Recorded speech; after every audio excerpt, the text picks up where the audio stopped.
Hello gamers, welcome to my review of Condemned.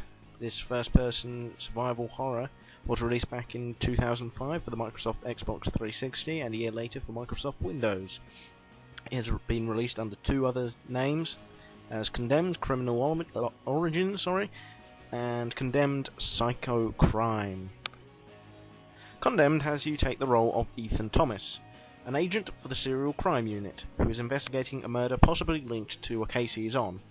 During the investigation, the suspect uses his gun to kill two other police officers who are on the scene investigating with him and is framed for murder.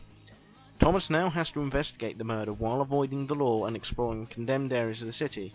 If things weren't complicated enough, mysterious situations have made the public become insane and aggressive, and they want to battle you on sight. At first, Condemned looks like it's going to be a survival action game, since you're given a gun, and at the very beginning the first few enemies you encounter go down pretty quickly. However, you are disarmed pretty early on in the game, and have to arm yourself with whatever you can pick up around in the scenery. The game focuses on melee combat mainly, with you having to time blocks and attacks correctly to have success in battle. If you cannot get a weapon, you can kick.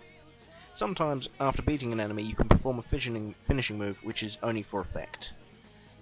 Some weapons act as in-game keys, in a way. For example, a fire axe can open a rotten door, while a sledgehammer can open up padlocks.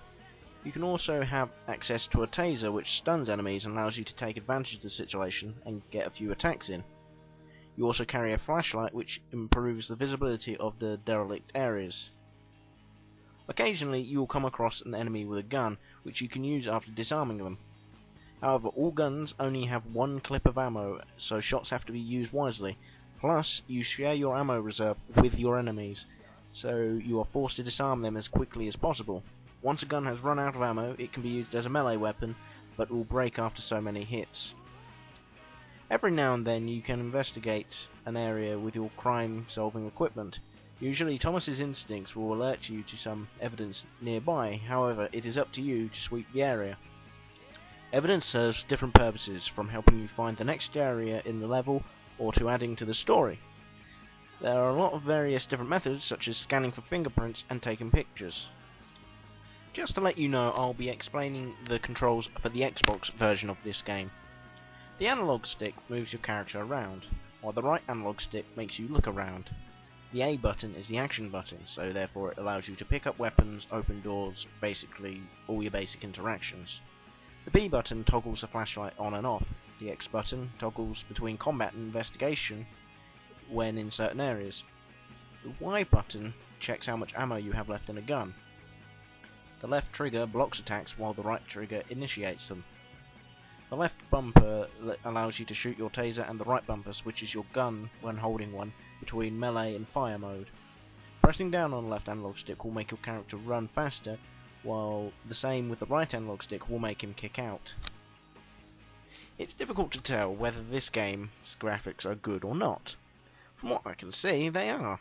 However, this is the problem, it is what I can see. Due to the game being set in dark places, most of the stuff is difficult to make out. This is not a swipe at the features of the game, however, this is merely a statement of why I couldn't give a decent description of the graphics. On the bad side of what I can tell of the graphics, the main character's head looks a little squashed while his face seems kinda stretched. The lack of music in this game really builds some tension. You never feel safe, you never feel comfortable, and you always feel something's around the corner ready to attack. The voice acting is nothing brilliant in this game, but I've heard much worse. Most of the people will recognise that Ethan Thomas is being played by Greg Grunberg, better known as Matt Parkman from Heroes. The sound effects in this game are pretty realistic too, and when you hit someone it has that satisfyingly crunch noise. Originally, Condemned was going to be called The Dark, and was set in New York instead of the fictional Metro City. In this game you would have played as Agent Cross, who would have investigated a murder without being framed and would have had government backing.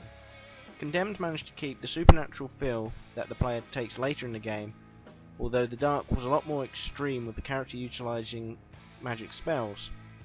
An early version of the levels can be seen in unlockable content of the Condemned game. To promote the game, a 6-part prequel adventure was released on the Condemned website, in which you played as Agent Malloy, who investigated another murder case which was linked to Ethan Thomas's case. As of February 2008, all copies of Condemned are banned in Germany due to their laws not allowing graphic violence in games. Not long after the game was released, it was announced that there would be a film version of Condemned. It is currently titled Unforgettable. The story sounds similar to the game, however, the idea is to have Condemned do what Star Wars does and tell many different stories in many different mediums. Condemned proved to be so popular that it is now part of the Classics game range, and has a sequel in Condemned 2 Bloodshot. Condemned has its fair share of bad points. Firstly, it's very short, only 10 levels long in fact, and each level will not take you more than an hour to complete. The key system was annoying. Although it was a nice attempt to do something new, it makes no sense why a sledgehammer can't break down a rotten door, but an axe can. The forensic investigation isn't challenging. Once again, I can respect them trying to put something new into a game, but when it's merely a case of standing in the right place, positioning your view, and then shooting it, it's just a bit pointless. The blocking is also kind of annoying. It only lasts a second or so when you press the block button. I suppose this was to add more challenge into it, but I would have been more happy with a conventional blocking system. I also feel the supernatural elements in the story sort of ruin the overall feel of the game.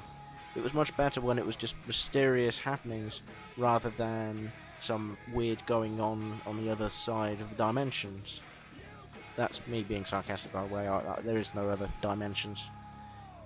Weapon balancing is pretty poor in this game. For example, a metal pipe holds the same qualities as a 2x4 set on fire. Weapons such as blade also don't have any different effect than what blunt weapons do. For example, when you pick up the paper cutter in the school level, you can't start hacking off limbs. Not that I'm a sick freak or anything. It seems that for every bad point there is a good point, however. The first person perspective really builds some tension, as you can never fully scope your full surroundings, and unlike in a third person game, you can never watch your back. The enemy AI in this game is also really good. They feint attacks, they group together, they knock out lights, they try to take the weapons that you drop. They always go for the strongest weapons. It's possibly some of the greatest AI I've come up against in a game. However, they probably would be better if their skulls didn't cave in like eggshells when you hit them. The mysterious side of the story is really good, about you never fully grasp why the people have gone mad or why the birds are falling out of the sky. There's good use of sound effects in this game to scare the user, and it also builds up to some good moments that make you jump. The gunfire tactics are possibly the best in any other survival horror game, with you having to make quick takedowns of enemies with guns, and then using your gun ammo wisely while it's still taking down your enemies with 1 or 2 shots. Also, in this game, you can knock out teeth, and in my books, any game that allows you to knock out the teeth of your opponent is good. Condemned has tried to be different, and I applaud it for its attempts. Yes, it does fall flat on its arse sometimes in some areas, and no, it's not perfect. However, what you get is a tense thrill ride that delivers fun by the bucket load, even if it is only for a few hours. Condemned gets 8 out of 10. It should be remembered now that Condemned is in the Classics range, so you should be able to get it for budget price. If you want to get in contact with me to ask questions or to request a review, you can use my email address that's on screen now. If you'd like to subscribe, please do, and leave comments if you want. For the next review, Star Wars Season begins, and I'm going to open it up with Star Wars Bounty Hunter. Until then, I'll see you later.